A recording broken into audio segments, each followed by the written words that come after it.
Hi folks, I'm Alan Watt, and this is Cutting Through the Matrix on the 4th of March 2018.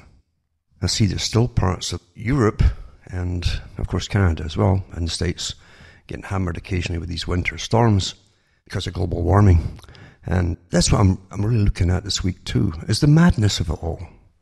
We all know it's madness. Those that think know it's madness. Those who don't watch TV every day have a chance of thinking for themselves. TV's there to program you step by step to accept things without even knowing that you're guided to conclusions. Very easy to do. You shape culture by it. Very quickly too. Spielberg said the same thing. It was the best weapon they'd ever had. Who's they, eh? But they'd ever had. It's the greatest weapon was television and movies. Because it shapes culture. Step by step by step. And if you get your daily dose of television, when you think it's entertainment and so on, you're getting little bits psychologically perfect in the way that they're implemented into the storylines to upgrade from the days before, the week before, and you'll come to conclusions that you're expected to come to completely shape everything. Remember that the Frankfurt School and other organizations that were communist talked about the destruction of everything that was. Everything that was normalcy of every kind in the Western civilization would have to be utterly destroyed to bring in all the new. And you are seeing it happening today, of course. You're also seeing as well that various groups, radical groups, are heavily promoted to be out in front to change and alter society on behalf of those behind it all. And there's no lack of willing fools, as I say, because we're quite happy to take the brunt of everything in their own lifetimes. And often live rather miserable existences too, if they're radicals at all. That's the truth of it. Bezmenov said the same thing too, when he talked about the cultural war, because most of the Soviet system was based on cultural war. And it wasn't the James Bond stuff at all. Real espionage, true espionage was done by destruction of the culture and reprogramming the culture to behave in different ways. And that's why you got the sexual revolution. And that's why the communists within the States, the US, well documented too, there's no secret about it. And don't think the communists were the little guys at the bottom wearing dungarees. The big communists were at the very, very top. They did use the dungarees in the early days with the folk songs in the US, with the weavers and so on, all out of university and then dressed up in dungarees to pretend they're working class. But the thing is, the whole thing was managed, of course, the whole culture industry. And it still is managed. They haven't finished yet either. For those who live through your lifetime, which is really, really pretty short, if you hit 50 or 60 years, you'll look back and see what on earth happened. Because even the updates that you had when you were young, you're way beyond that now, you see.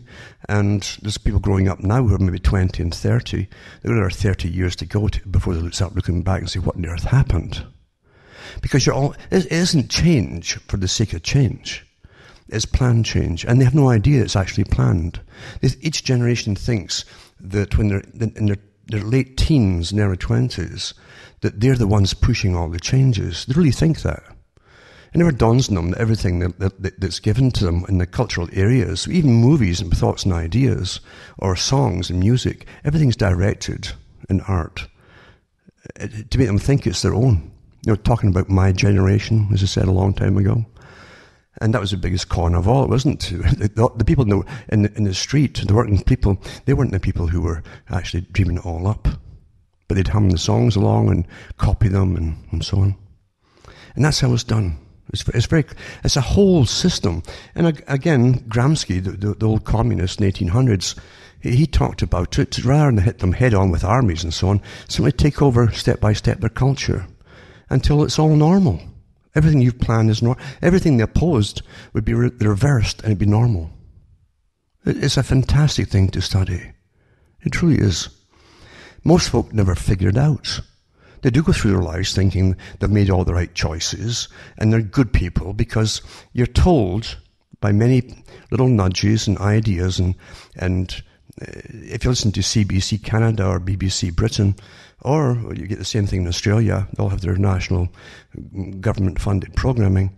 It's easy to pick up on a daily basis what a good person is and what they don't like as a bad person. Even a new bad person. You may have been a good person a year ago, now you're a bad person because you've got an opinion on this contrary to what's getting pushed today. It's a fantastic thing to watch, and most folk never figure it out. Or folk get caught up in the arguments of this side or that side, which is comical too when you really stand back and look at it.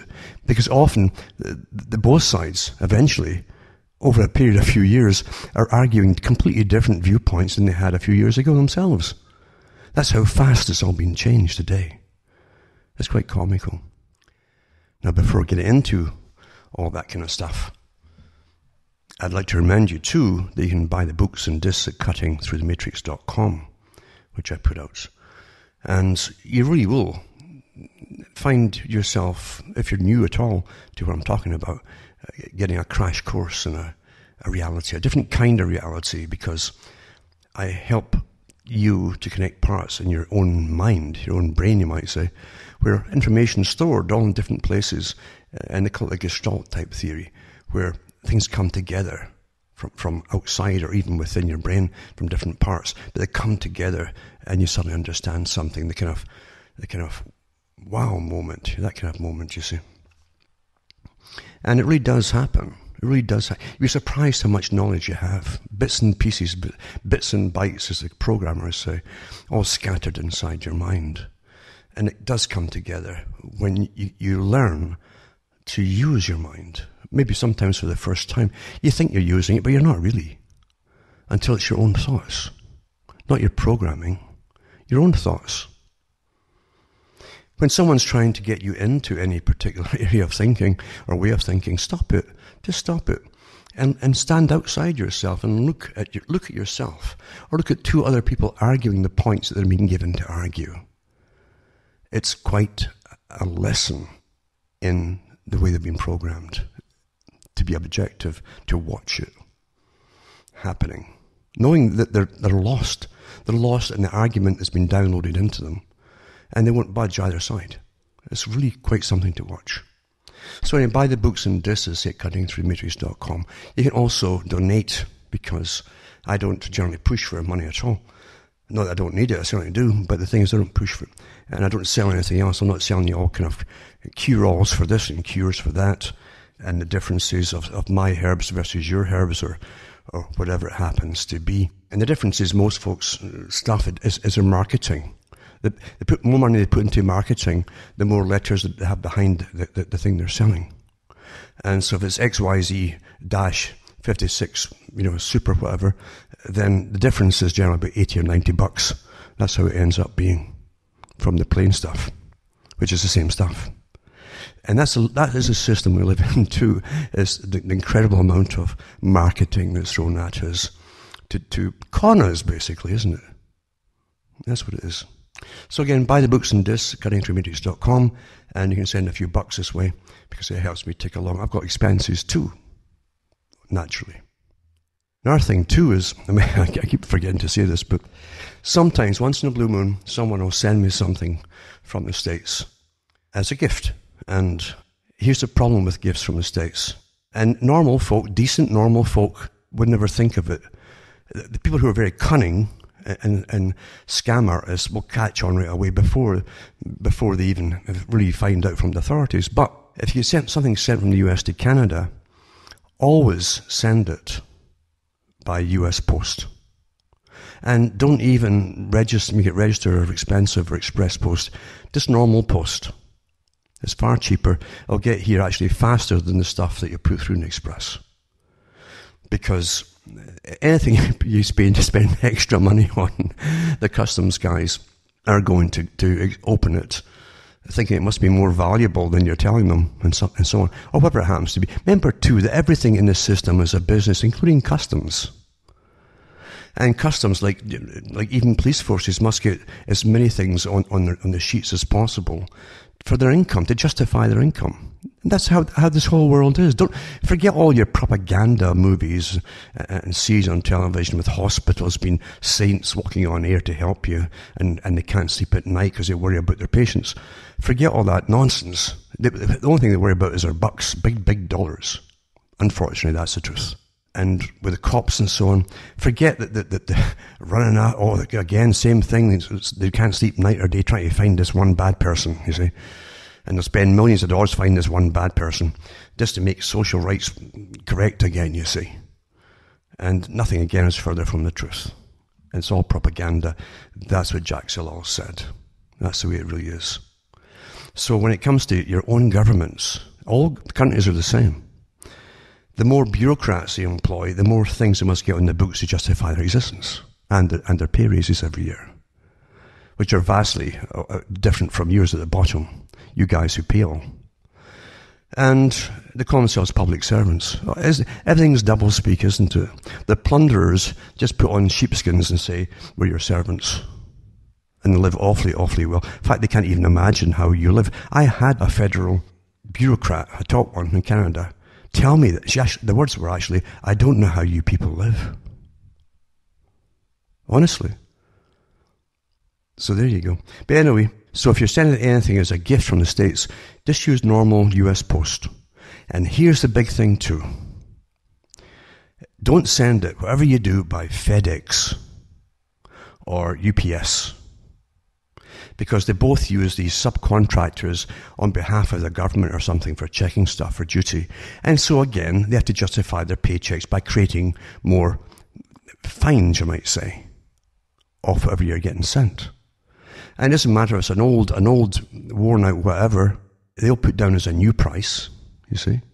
And then it comes across the border. They'll deliver it. FedEx will deliver it eventually. Although the last thing I had, they wouldn't come to my door even. I had to go up and meet them halfway, my vehicle. And it was an electronic little external drive, hard drive, for backups and so on. Here's what they did. So I went up to meet them, because they wouldn't come down my street. And got the thing, and that's it. Well, 2 weeks later, you get sent a bill. This was a present. I didn't know it was coming. It's not something I ordered as a private company. So they charged me about 50 odd bucks for it. And taxes. And for an inspection fee. Inspection fee. Can you believe it? So much for free trade across the board. It's only for big corporations, of course, not for us. We don't count. We really don't. We're just peasants. And we're ruled by gangs with fancy titles. That's what it is, folks. And it doesn't matter if you overthrow them and make all the guys wear dresses or vice versa to make it all PC or whatever. It's still the same kind of gangs that are going to make sure they're living awfully well, as opposed to the peasants down below. That never changes. So anyway, if you're going to send anything at all, just send it by US Post. It gets here. And as I say, the stuff, just normal rates, gets here actually at the same time faster than if you put express. If it's express, they'll hold it up to check it. No kidding. And here's the other thing too. They have their fancy way of working out what something's worth. But it's up to you. It's awfully important to put on it when you send it, before you send it, on the outside of the item, on the box or whatever you're filling in. It's a gift. Makes all the difference in the world. All the difference in the world. And then you put down the value of it. Now, it doesn't matter. See what is a car worth? Really? They say if you drive it off the lot, a car, brand new, then it'll drop about sometimes an eighth or more of its price as soon as it hits the road. That's how much it drops. It's actually more than that. And same with any other item. If you buy something, once you're out the store with it and you take it home, it's now second hand. It's second hand, folks. See, the first hand that buys it is really the retailers, the ones at the top. And then, but the consumer, that's really the first hand that buys it. Second hand is who they give it to or sell it to or whatever. But as soon as you get it home, that's now second hand. That's it.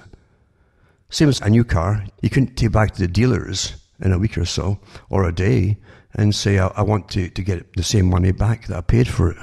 It's not going to happen. In other words, a price is an idea.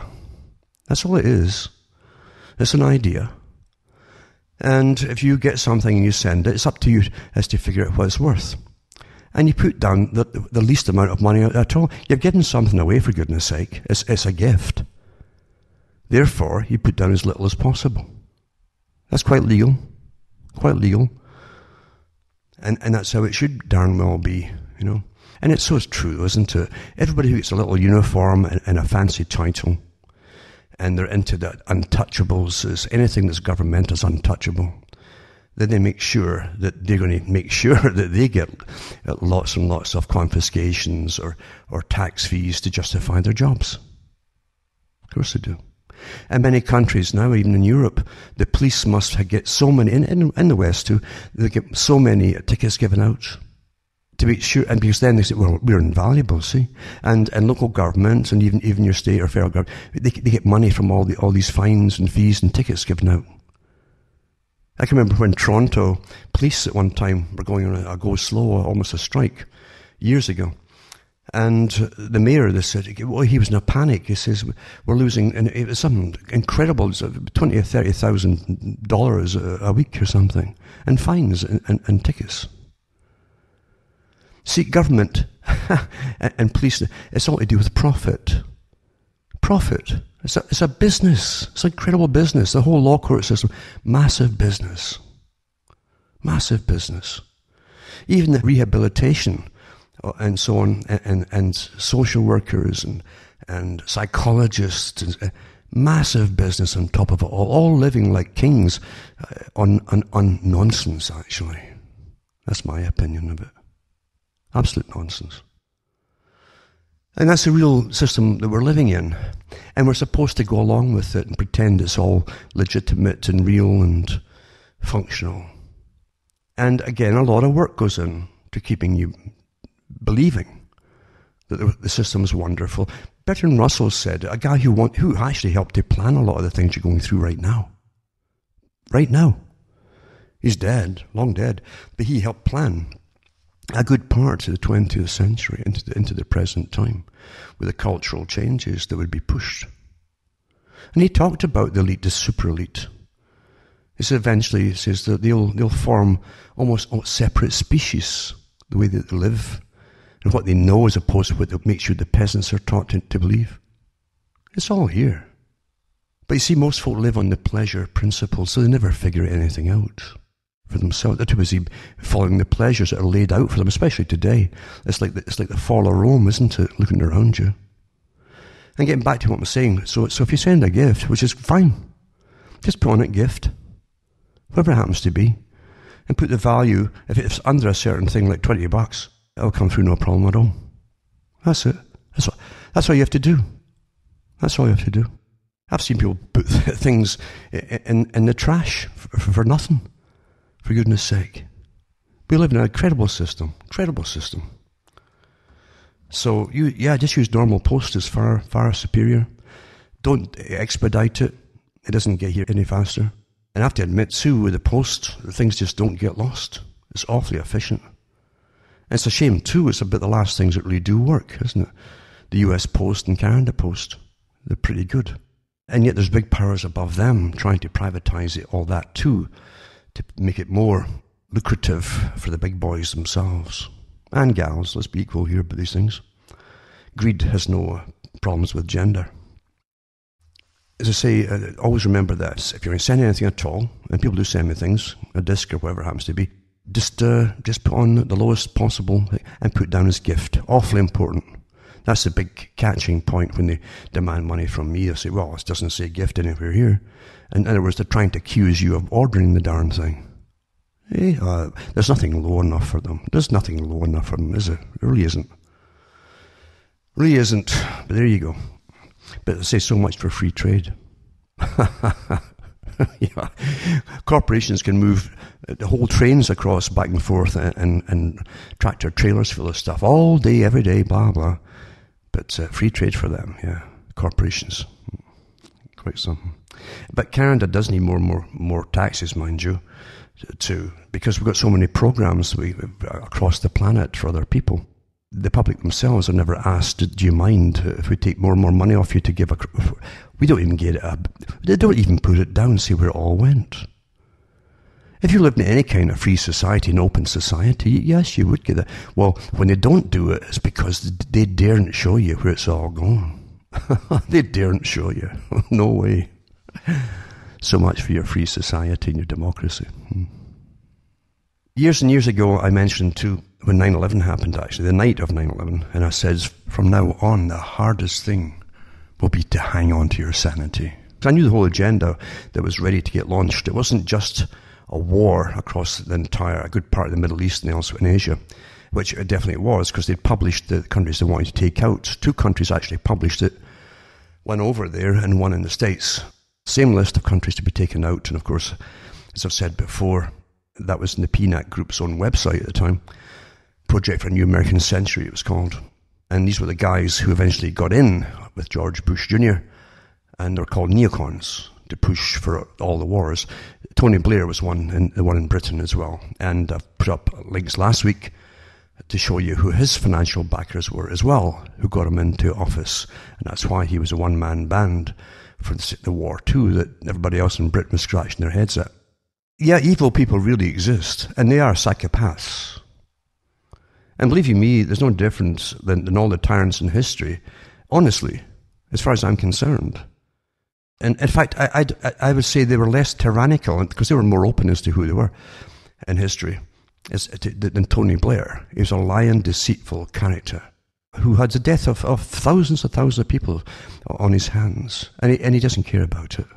And he profited from it too, because out of it, eventually he gets JP Morgan to back him, and he's put into the quartet, as they called it, with big financial backing from governments to invest again in the Middle East and so on. It's incredible. It's really incredible, because they were in suits and ties. People don't catch on. They really don't. They don't see them stomping about in a uniform, making big speeches, looking down a balcony and down their noses at people. No. They see smiling faces of the psychopath. And if you met Tony Blair or Bill Clinton or any of these characters, or Obama, or Trump, you'd like them. You'd like them. There'd be something about them. You'd like them. But psychopaths generally can charm you, awfully charming. And these are the people who sit and give the go-aheads for wars and things, and folk getting slaughtered. And for other countries to benefit from them, well, you pay for it all, in lives and money and everything else. It's pretty disgusting. I find it terribly disgusting. Terribly disgusting. I really do. Because deception runs everything. Everything. I remember one of the communists, in fact, who did write books in the 60s and 70s inside the US. And don't think, too, that everything they spoke was nonsense. They had to say a lot of truth as well, at times, to get the followers behind them. I can remember one of them saying that, with a nudge type of wink, knowing of what was going on, would still give their allegiance to certain things and certain parties, even though they knew it was wrong, what was going on. In other words, we have to participate in our own deception. And part of you is aware of it. And that is incredibly true. In every generation. You must participate in your own downfall to an extent too. It's the same with the communists too. They used to say that, we're talking about capitalism in the West and corporations. They're a bit dumb really, because the top capitalists were running communism. But people at the bottom didn't really, they get fanatical and don't really believe it until they're ready to die or something. But the thing is, you find that they would say that they'll sell us the rope with which we'll hang them. That's what they said of the capitalist countries. Meanwhile, the top capitalists in the West were financing the Soviet system for years and years.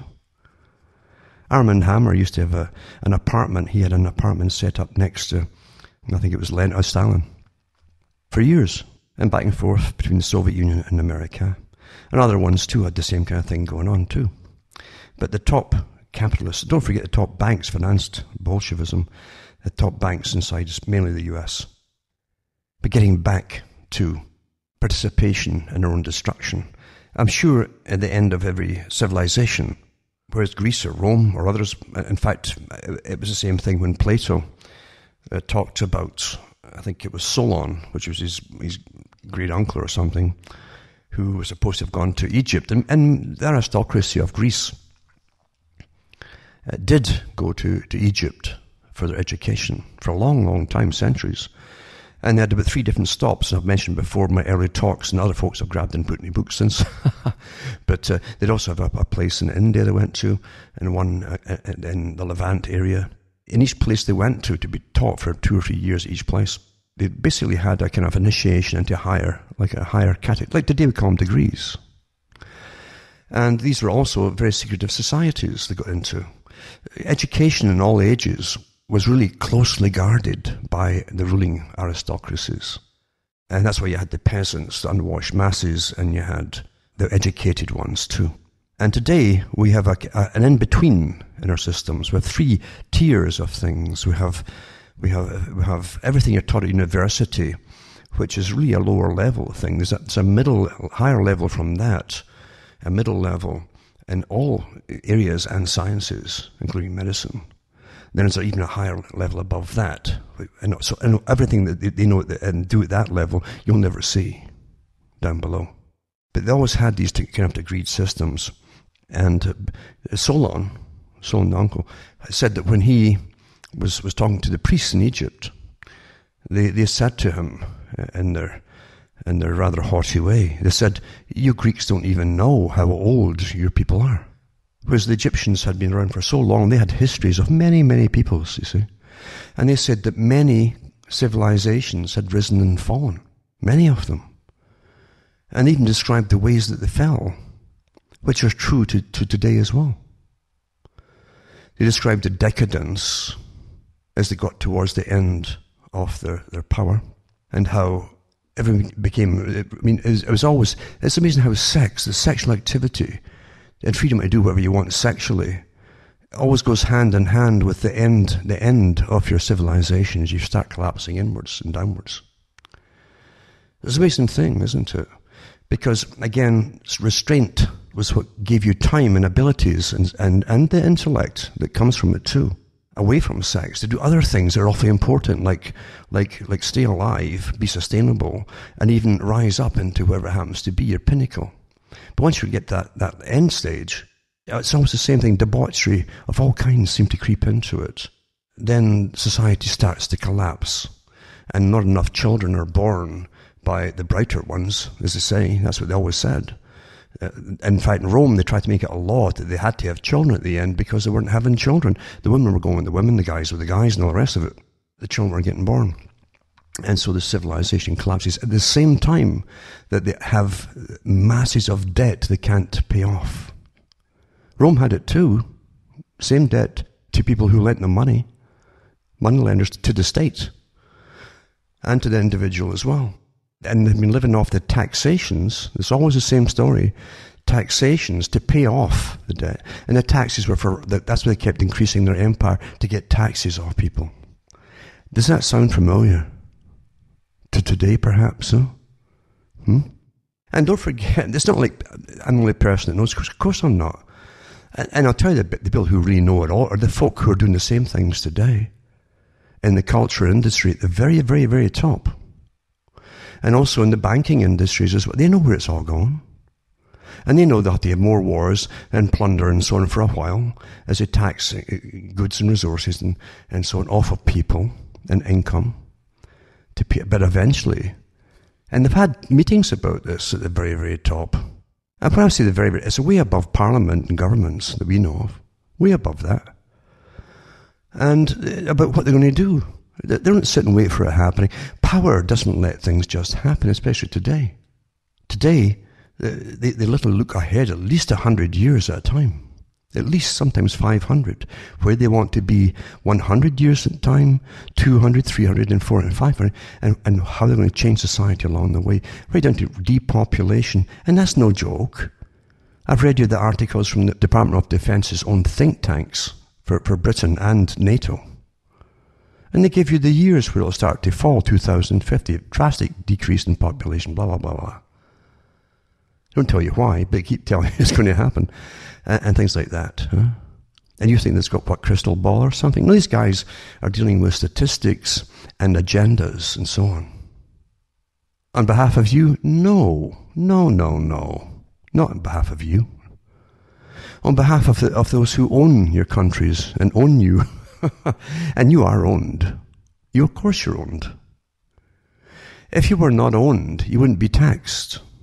Up into the 20th century, especially in the States, they knew a good part of their history, and they knew their philosophies too. It was taught.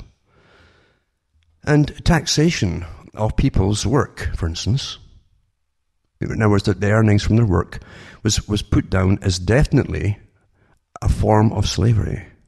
Because it was just disgusting in a sense. They used to use the word like disgusting. Today they don't bother. They just say, is it legal or illegal? But the thing is, it could be illegal or legal and still disgusting. And they would take the money off the people that you would. So it was obviously taxing your labor. If someone's taxing your labor, then that's slavery. And you'd have no say in the matter. And you have no say in the matter, do you?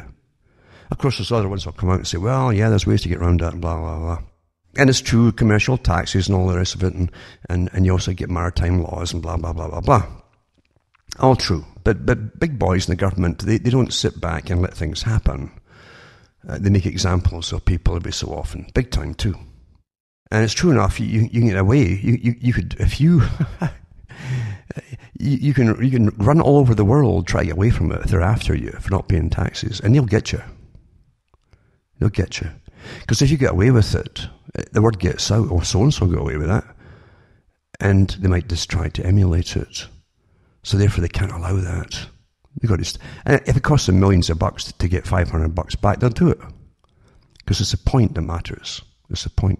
Because it's their cash as far as you're concerned, and you're a peon in their system. And that's really how it is, isn't it? Isn't it? And yeah, I know the whole thing about your capital, letters and your name. Oh yeah, it's true. All these block letters and blah, blah, blah. Legalities and yada, yada, yada, and how to get around it and how to go into court and say, well, or into any place of law and say, I'm throwing all this in, and you put it out in written form and you say, I'm no longer participating in this fraud, etc. And yes, you can do it if you've got enough of your life left to battle it all, and you can put up with the nonsense.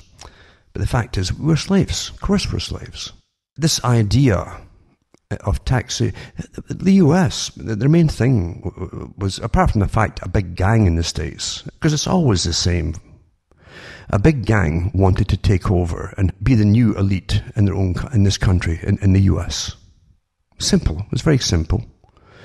And they always use the same, it's just like they did in France too, They always use great terminology about freedom for the people and so on. And they end up forming their own elites. And then intermarrying, and often they were intermarrying before it became the new elite, you might say. It's always the same, it goes on. Look at how many people across Europe fought for freedoms in little peasant countries. It's generally the peasants who do all the fighting, killing and dying. And they still get handed the bill, of course, for it all afterwards. But anyway, the elites end up marrying their opponents' families. And the whole countries were passed off as dowries not long ago. After all the peasants were getting drummed off to go off and fight, eventually they get married and it's all forgotten. I've often said, never fight for somebody's cause. Never do it. Never do it. Never ever do it. Because you'll probably get killed in the fighting. And those you're trying to help or whatever will end up ruling over somebody else down the road with impunity. Or else, as I say, they'll marry their opponent and that's it. It was all for nothing. That's how things work out, isn't it? But power never changes. I was reading some stories, and I'll mention them tonight, about South Africa, for instance. And people read the stories, and immediately they'll jump on the side of this or side of that. That's what the big boys are always, they're guaranteed for it to happen. They know it's going to happen, and they count on it happening. Well, that's quite right that they're going that they're going to, kick all the farmers out of South Africa and take off the land off them and so on. And they go into their arguments. I've heard them all before, all sides.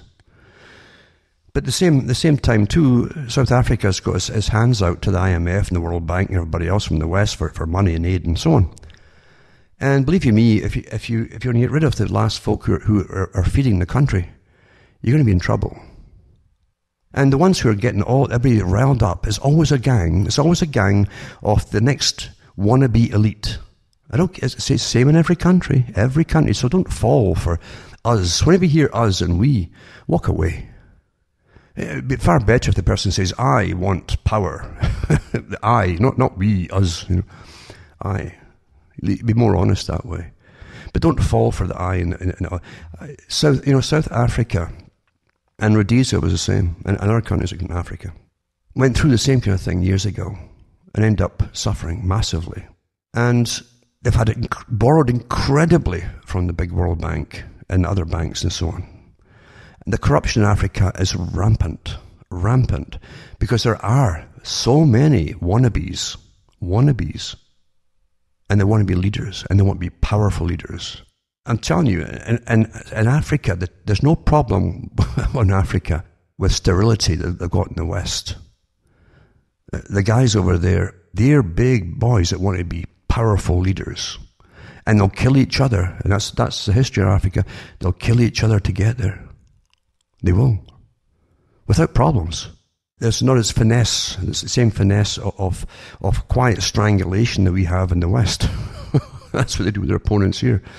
Over there, it's more direct. But believe you me, whenever you hear people wanting to, we, us, and all the rest of it, you better start thinking and asking questions. Because the people generally end up with nothing except the bills. In every country, same thing. We get used and thrown away like toilet paper once you've done all the battling and the fighting and so on. And that's really what happens. And when you let emotions rule everything, you'll never get ahead anywhere. Won't happen. It won't happen. It's emotions that are used against everybody. Because it's too easy to get folk riled up in every country for the same things, using the same rhetoric. It's just too easy, isn't it? And the big boys above you all who promote what's to happen are aware of this. I've said it so many times before that even in the ancient times, days of Plato and Aristotle and Socrates, all the other ones, big boys that back then, they were quite awfully good at describing humanity as they saw it at the time. And they also knew the rhetoric that was used. That they were awfully good orators. It was like a profession to be a good orator. Even the Romans imported them in from Greece, the perfect orators to speak to the people. Because it could sway crowds to go along with something that the big boys wanted them to go along with. It hasn't changed to today. Today it's much more simple. It's more crude today in a sense. We've lost the finesse of good oratory and intellect for that matter.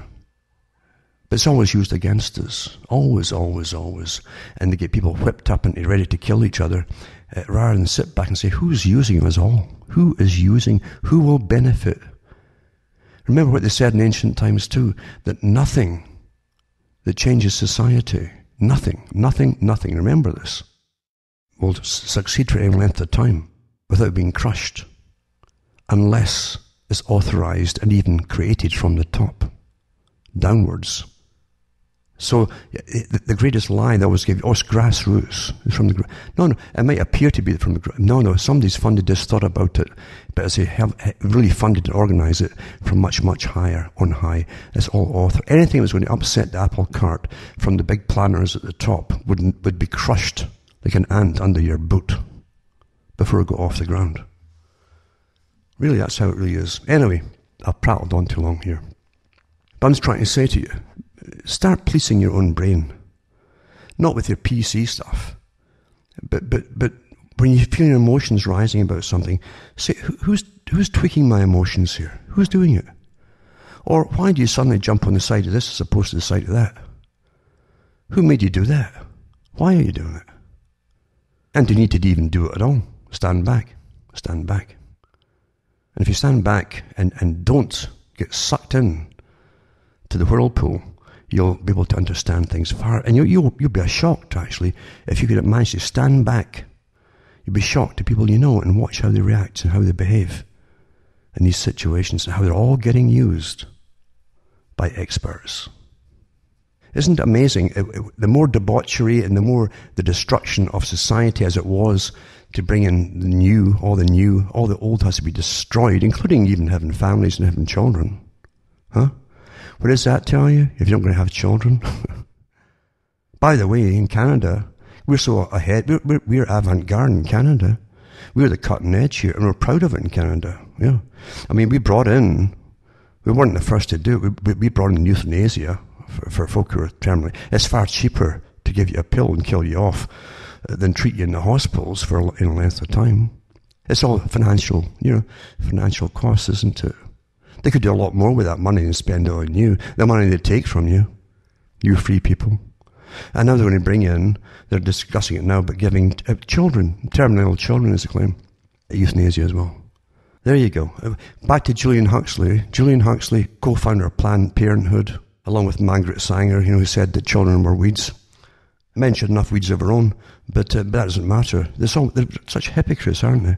But Julian Huxley said the same thing. We're going to knock humankind off its pedestal as a superior being on the planet in order to get their agendas through.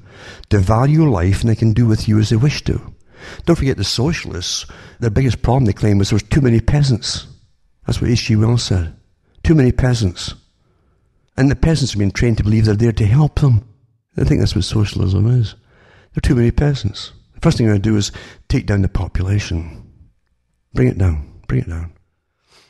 And then put it into categories. Do we really need your kind here? Oh no, let's get rid of your kind. Mm-hmm. Right down to doing studies on populations and ethnic groups, including the Celts too, by the way.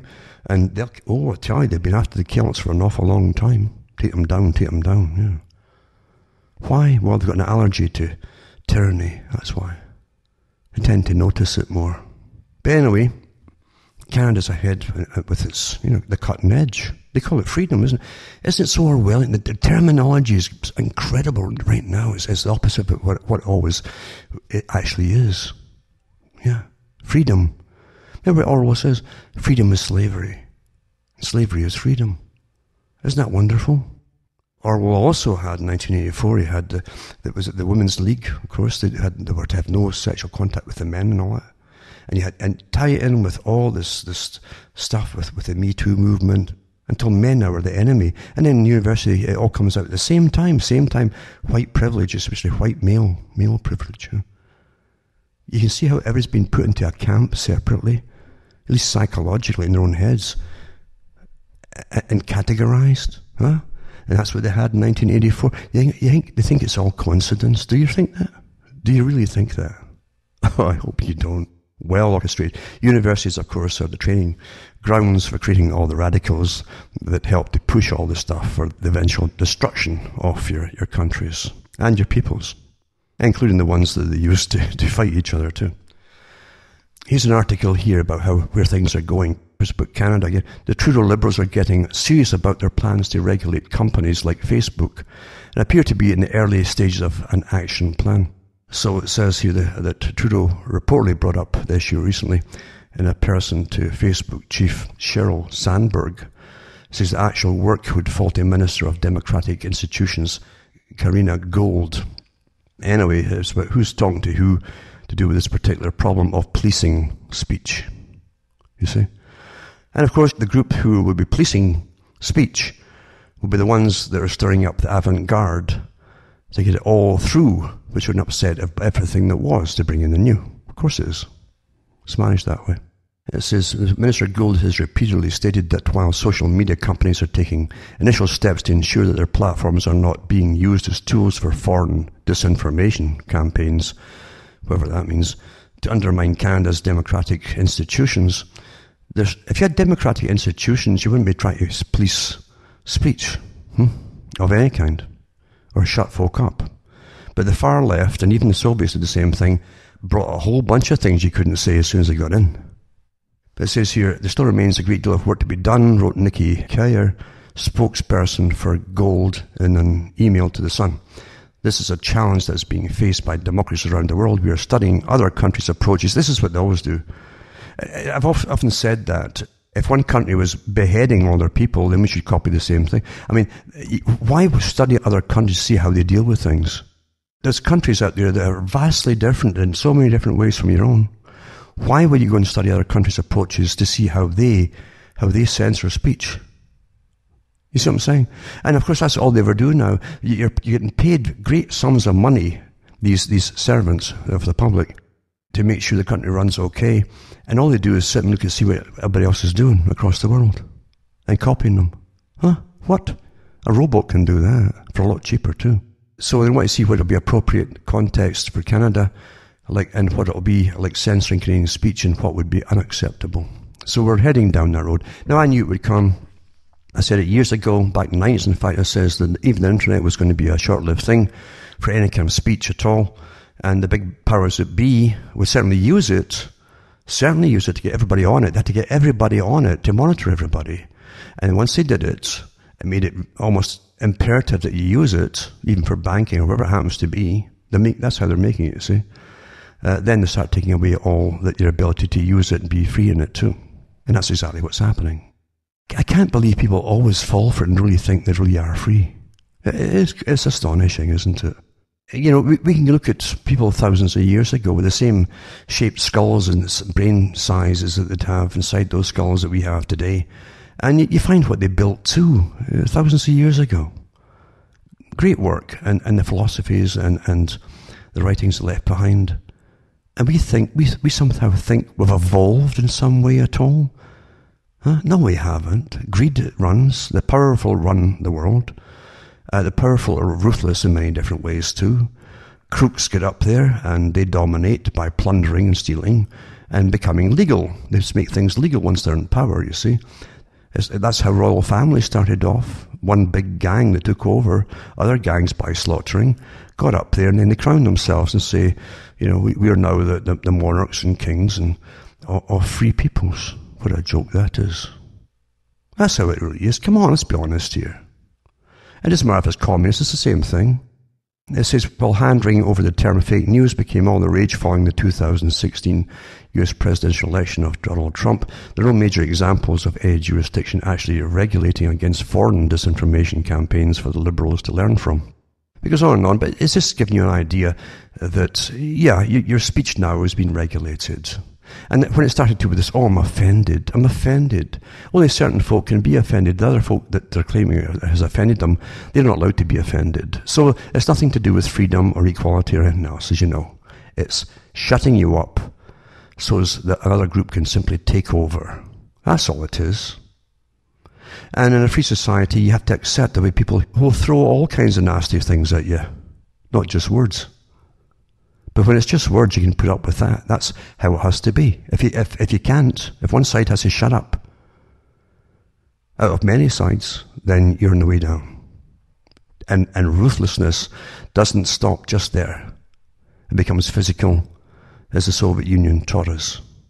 Another article too is to do with Netanyahu, how Netanyahu will use Trump to save his hide. And this is from Political magazine. It's quite an interesting article because the APEC meeting's coming up and Netanyahu has got a lot of problems at the moment, even personal ones with accusations or charges that are looming or whatever it happens to be. But again, the biggest crooks get to the top. Another one too is from the Jerusalem Post, and it says 6 things to watch for the APEC policy conference, where Israel through Netanyahu will be pretty well demanding, it would seem, including Iran and finishing off Syria, all the other problems of Syria, etc., all the countries around in that area of the world, you might say.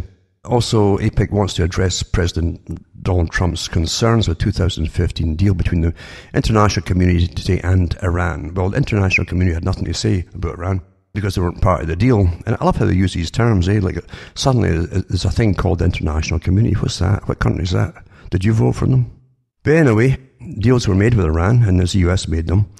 And, of course, I think Trump's trying to break them all. And Israel definitely wants them broken. There's no conspiracy of silence there. They're quite vocal about it in this article too.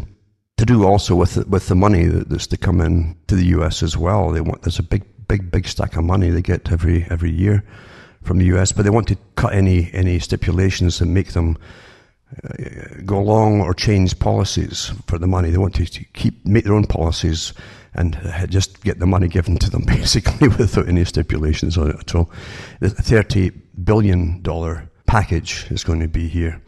It says Senator Lindsey Graham, South Carolina, Republican, and Senator Chris Coons of Delaware. Democrat this week came back from an Israel tour and agreed that the $38 billion package should only be a floor for U.S. assistance to Israel. In other words, you can give more. And AIPAC wants more sanctions on Iran, etc., etc. And they want to address Donald Trump's concerns with the 2015 deal that I mentioned before. They definitely want Iran dealt with by the U.S. And it's not a bad article. They're quite open in Israel about these kind of things. Yeah, it's worth reading. And so I'll put these articles up. Another one too, the US will spend $500 million on Syrian Kurds this year. And it says for what? Because the US is now using the Kurds like as they were using ISIS, basically. And they're in the north of Syria where the oil fields are. And they won't let them go either back to Syrians, even though it is theirs. But again, fact has nothing to do with greed, does it? Also, you have this incredible article. It's just amazing how we're talking about gangs taking over and corruption and so on. Trump confidant is Carl Icahn. He's one of his advisors. He's a big multi-billionaire. And he sold $31 million in stock in steel-dependent company days before Trump said he'll slap 25% tariff on foreign imports. It's good to be in the know, eh?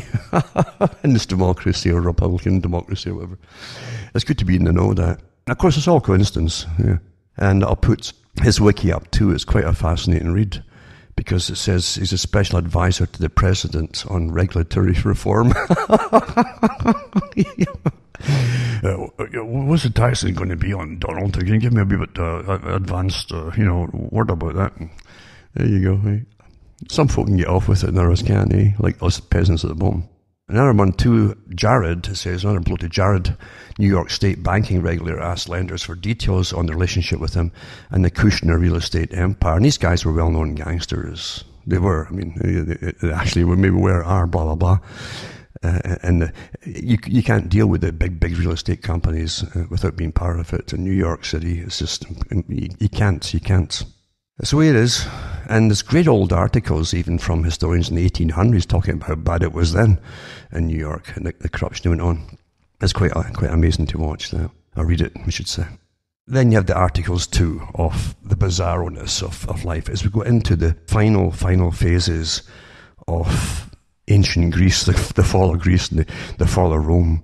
Now it's the fall of the Western world, basically. A good part of the world, actually. I was looking at some, I think it was Australia. I'd had it in the Daily Mail, in the Australian edition. They had their Mardi Gras, apparently. You should really look it up and look at it. This is all the people's, where they've sunk today.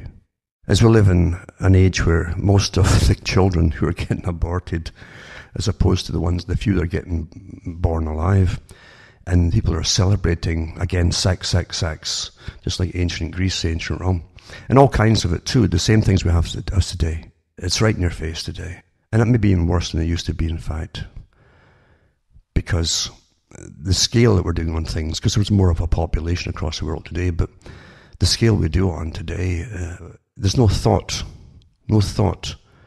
really, of society, or the continuation of society with what's going on today. The ones at the top know this. They don't want society as you know it to continue.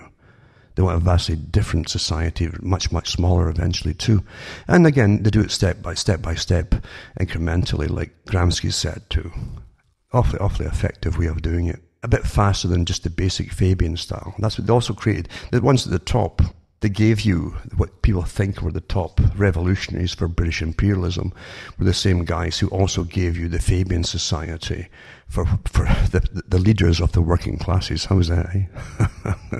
They run all sides. I've often told people too, and I made big points of it on the radio for years. I gave you the history of even Patriot Radio, how it developed and who ran it behind the scenes, and who financed it for years all through the communist era, because it was used as a deterrent against communist propaganda that was coming across from Russia. And the CIA owned and operated it, and they never let it go. And I kept warning folk, don't follow people. They'll always give you your leaders. They'll always give you your leaders. And you have the signs and symptoms of the leaders when they're incredibly and well-financed. And when they start knocking other competition, even all kinds of it, out the window, but different kinds of tricks, you should start to see what you're dealing with. But folk don't really listen, do they?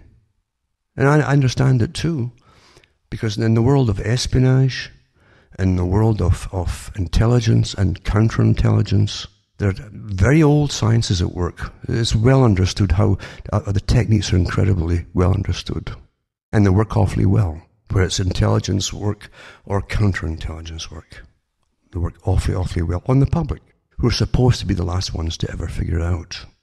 But so I said, never follow people, never follow. And I mean, years ago, when Bush Jr. was shoved in there, and he was put in there, not by the people eventually very quickly found out who the neocons were and what their agenda was. And this bogus term they use of revolutionary democracy, where they'd force democracy across the world, supposedly, but only in selected areas that they'd pre-planned to go into. We had nothing but war ever since. War, right up to the present day. Starting with the first Gulf War, it never really stopped. It went into the second one. And the neocons knew, after 9/11, that all the agendas they had planned and published before they got in, of countries they wanted to take out, they knew they'd never get back in again once they did all this. So near the beginning, the intelligence agencies behind them, the psychological operators, were planning a return covertly, under different guises that the public would take years to figure out. And that's what happened. That's what happened. They prepared the way and brought in the same bunch again through another door. Awfully well done. You would admire it. And now people are starting to say, well, not that there was any choice. You had either Hillary or Donald Trump. The ones at the top served the same masters because they're all in bed financially with them all. But one group just simply was going to keep using proxy armies, and Trump was going to, there were mercenary armies, and Trump was going to use American troops. And that was the only difference between them getting selected, really. But with Trump came, of course, the neocons again. To me, it's not, what gang do you want to be in? Because they really don't care about you. None of them do. It's amazing to watch it. To watch this continuation of agendas. I can remember when Obama got in, and he was going to be the different guy, right? He's going to be awfully, awfully different. And eventually Rumsfeld congratulating in the newspapers Obama for continuing the same wars in the same countries in the Middle East and Asia that the neocons have started. It was a continuation of the thing. And folks think they're all different groups. Then you see the massive sums of money that Obama gave away at the end. To whom? And folk can't figure this out, right? So you have to really stand back, as I say. Don't get involved emotionally, and you'll get a good chuckle out of things. You really will have a good laugh at it. I don't have TV or watch TV. Haven't for years and years and years. My entertainment is reading the media and what they're given to the public to believe. It's quite amazing. And I can't even go into some of the things that are so amazing tonight. I don't have time. But I hope I haven't prattled on too long tonight and bored you. But anyway, I just like to give my thoughts out there for people, hoping that some people, and I said at some of my first shows, I said, I don't come for a cheerleader for the masses.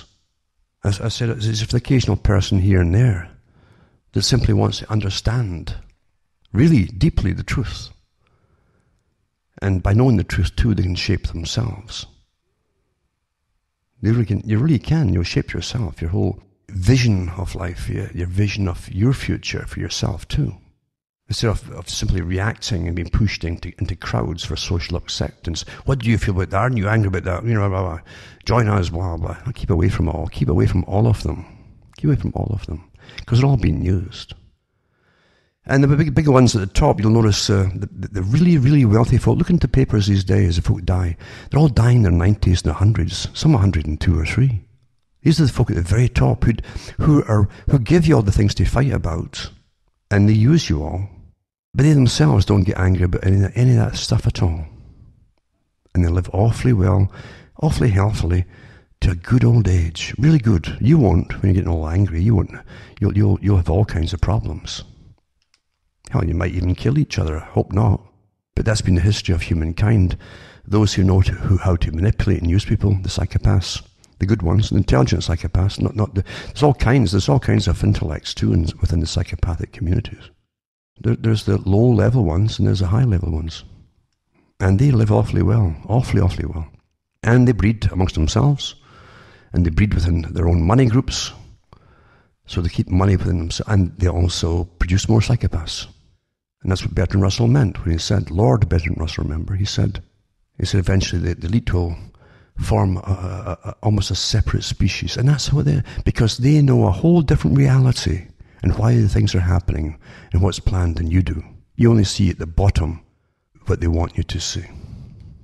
That's the true history of it. But anyway, I hope you're all hanging in there, literally hanging in, well, or at least hanging on, at least, and you're able to learn. And hopefully there's enough young people who can catch on to the cons that are out there, and the lies that are out there, and all the movements that are put out them to fall into or fall out of or be run over by, and try and steer out, keep well away from them all. Think for yourself. It's the most important thing you can do is think for yourself. If you don't think for yourself, somebody else is doing your thinking for you. From himself, Alan Watt from Ontario, Canada, it's good night. And may your God or your gods go with you.